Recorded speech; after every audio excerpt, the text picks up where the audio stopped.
Welcome to my mini-series as part of posting every day in August, where for the next few videos, I share with you some of the biggest lessons that I have had in my almost 15-year career working in tech and startups. These are not just ordinary lessons, by the way. While I've been a tech girly through and through for quite some time, I am not here to tell you how to do your job better, how to be a better performer, how to execute, none of that tactical stuff. I am here to talk about how to elevate and upgrade your mindset and your approach to building a career that is truly meaningful and hopefully as a result, a more meaningful life. If you haven't seen lesson 1, then go check that out. But in lesson 2, I'm sharing something that I am beyond passionate and obsessed with. And this is the idea of follow the breadcrumbs. And in other words, follow your curiosity. But I feel like breadcrumbs sounds so much cooler. Now, I always say that I have designed my career very, very intentionally. And yes, this is true to a large extent. However, I must contrast that with every step I have taken in my career has always been because I followed some sort of nudge or breadcrumb or inkling of curiosity that I had to do something or to learn about something or to seek something. I've usually leaned heavily towards the options that are high on curiosity and very low on certainty. But curiosity has never led me backwards. And I think that's probably the biggest takeaway from this video is if you have an inkling about doing something or you have an inkling to learn about a particular topic, if you are for some reason really interested in a particular company and you are Googling the shit out of them or you're, stalking their LinkedIn, you're trying to find people that work there, or if you're really interested in a particular career path that might mean you have to pivot, if you are interested in a particular industry and you've stumbled upon a problem and you're like, oh, I really need to solve this, you need to follow that instinct. Now, let me share some examples from my own life of where I've followed curiosity or even the smallest nudge and how it's worked out. So let's start with YouTube. I have had this weird obsessive desire about creating videos on YouTube and having my own YouTube channel for as long as I can remember, probably for at least 15 years. There's always been this feeling inside me that I cannot explain where I feel like I've always meant to have a channel. I've attempted 5 or 4 different YouTube channels before this one, right? This is the only one that has seen success. But before this, I had a channel about working remotely. I had a channel about running. I even had a channel where I used to film with my GoPro, film videos of myself fixing iPhones, cracked screens, because I taught myself how to do that. After each of those channels flopped, because let's be honest, I wasn't consistent because I hadn't found the right thing to talk about consistently, I would keep coming back. Because something inside me would always tell me you are meant to have a YouTube channel. And while I've been growing this channel now organically, very gradual but very sustained growth for about 6 years now, I still have this deep innate feeling that this channel is meant to be huge. This channel is meant to be massive. And that's why I keep going. Even when I see sometimes very, very little growth, there's this feeling of curiosity within me, which is, let's see what happens. Imagine if I never see this through. Like, I feel like there's something here where I need to keep going. Another example I have for you is when I got at that time, a job working for my dream company, which was Shopify.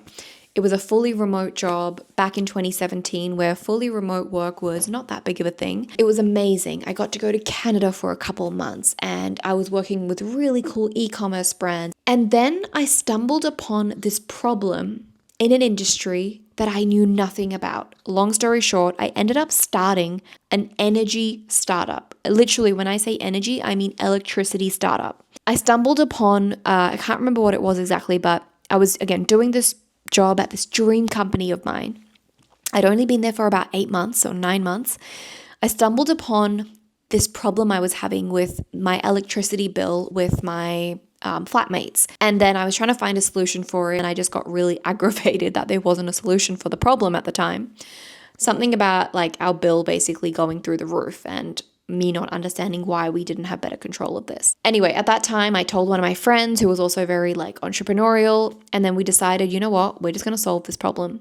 I signed myself up to a startup accelerator program, actually got into 2 programs and picked one, quit that job, moved to Melbourne. Eventually, we closed that startup, but the skills I built, the people I met, the confidence I acquired, the experience I have now that I can put on my resume and the doors that have opened has been amazing. Some of my lifelong friends now I met through that startup program. I moved to Melbourne, Australia for that startup program, and now I have an amazing life here. Way before Shopify, I used to work at Xero in New Zealand. And I was obsessed with Xero. It's an accounting company, but it was like New Zealand's very cool tech company. And I remember I used to live really close to one of the Xero offices. And at that time, I was in my consulting job at KPMG. I used to walk past the Xero building every day. And there was something about the logo that would just always call my name. Years later, I ended up working at Xero. And at Xero, I met my best friend, my literal soul sister best friend, who has now been my best friend for just over 10 years. You know, part of me feels like I was meant to get that job at Xero to meet my best friend. It was a great stepping stone for my career. I got into the tech industry after working in consulting. That allowed me to get my job at Shopify. That then allowed me to move to Melbourne and do my startup, which then allowed me to do X, Y, Z. Like everything is always building on each other. And that's all the lesson is for today, is to follow the breadcrumbs, because you don't know what they are going to lead to. But one thing is for sure, you have that curiosity within you. You have the seed that's planted in your head for a reason. Whether that is the seed of, I want to read a book about this particular topic, whether it's I want to reach out to this person, whether it's in bigger cases like I want to move to this city, or, you know, I want to take a break and I want to travel. That's all for a reason, and where circumstances allow, and if you're able to, I truly, truly believe that one of the biggest lessons I've had in my career and my life is to follow those breadcrumbs. I'll leave this video with a book recommendation. The book is called Range, and it's by David Epstein. He sort of compares people who are specialists to people who are broad in the things that they're interested in and in the work that they want to do, and the difference between the two. Now, neither is right, neither is wrong, but he talks about how when you follow the breadcrumbs, when you follow your curiosities, you actually connect a lot of dots in ways that you otherwise wouldn't. And what you don't know is how one day all of those dots are going to connect. And that could be your thing, right? I'm not saying this has to be a business. It could be anything.